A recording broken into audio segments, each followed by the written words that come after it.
The total solar eclipse is just a few hours away, capturing the hearts and minds of the country and our newsroom today. We have live team coverage with the 22 News Storm team in Vermont. Melissa Torres is in Springfield, and Duncan McLean is right here in the studio. And we begin with some student enthusiasm. Duncan spoke with excited young people ahead of a field trip this morning. Duncan? Rich, that's right. 3 charter buses full of middle schoolers and a few high schoolers, too, from Hampshire regional schools are bound for the path of totality in northern Vermont. Teachers tagging along told us they've been covering the eclipse in science classes for the last week, and the students are excited to see it for real. More than 150 students returned permission slips for the event, well above the original limit of 100 spots on the buses. And before the morning bell the next day, we had 115, I think. So we scrambled and we were able to add a third bus. It's just amazing to see the passion of the kids and just how excited they've been. And the science teachers have been doing lessons with them. And there's just such a buzz about it. Now, traffic on 981 North as they left this morning was much heavier than usual as all of southern New England makes their way up north to catch that path of totality. It'll also make for a messy rush hour southbound today with the eclipse wrapping up around 4:30. Those Hampshire regional buses are headed for Fairbanks Museum and Planetarium in St. Johnsbury, Vermont, which I hear is the perfect place to be to catch the eclipse. That's where we find members of the 22 News Storm team. Jack and Adam, you guys are living the dream today. What's it like out there?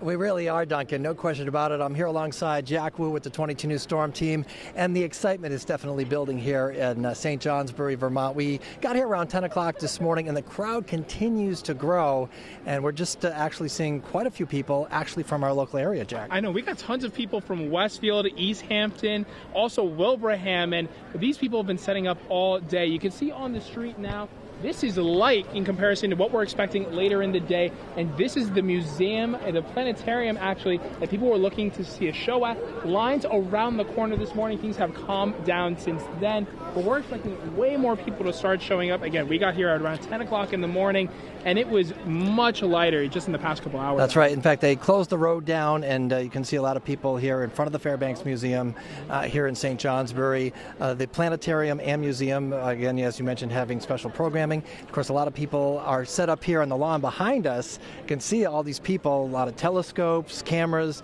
waiting for that eclipse a little bit later on this afternoon. And of course, here is where we are going to be able to see the total eclipse. So it will get dark, the temperature will drop, and the winds will get lighter, although we don't have much of a wind right now. But the one thing we're really benefiting with today is the fact that we have such gorgeous weather. Beautiful sunshine, have no clouds in the sky as of yet. Wonderful. So the weather is just ideal for this eclipse. And again, we've been running into local people from Westfield, from Wilbraham, from East Hampton. East Longmeadow people have been coming up to us. So a lot of people from western Massachusetts venturing up here to the northeast kingdom of Vermont to view this total solar eclipse. Adam, you don't have to be in Vermont to view the solar eclipse. 22 News reporter Melissa Torres is with the Springfield Museums, and she's going to talk to us about these out-of-world festivities. Oh, thank you so much for that warm introduction, Jack. Adam, I hope you guys are having fun over there in Vermont. But we're here in Springfield, and we're over the moon for this special celebration. As you can see, families are here for all of the exhibits, the educational resources, and of course, that planetarium. And as you know, I am also ready to celebrate the eclipse. We have a lot of fun here today.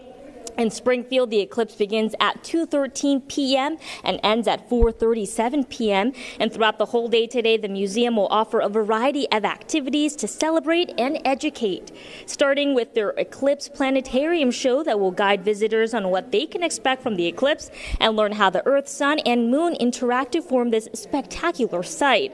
They'll, of course, have a safe eclipse viewing in the afternoon using filtered telescopes, eclipse glasses like I was just wearing a moment ago, and of course pinhole projectors on the north lawn here in Springfield. Since part of the sun will always be visible in southern New England, during the event observers must use these filters that are specifically made for viewing the sun to prevent any eye damage. And of course, for the blind and low vision community, the museum also offers a sonification box that translates the solar eclipse into sound using sensors to detect changes in the light and generate corresponding audio. So for all of you guys who are looking to see this spectacular sight, you can come down to Springfield. Tickets are just $8 to get into the Science Museum. And if you're a resident of Springfield, you get in for free. So come on and join in on the fun. Working for you, Melissa Torres, 22 News.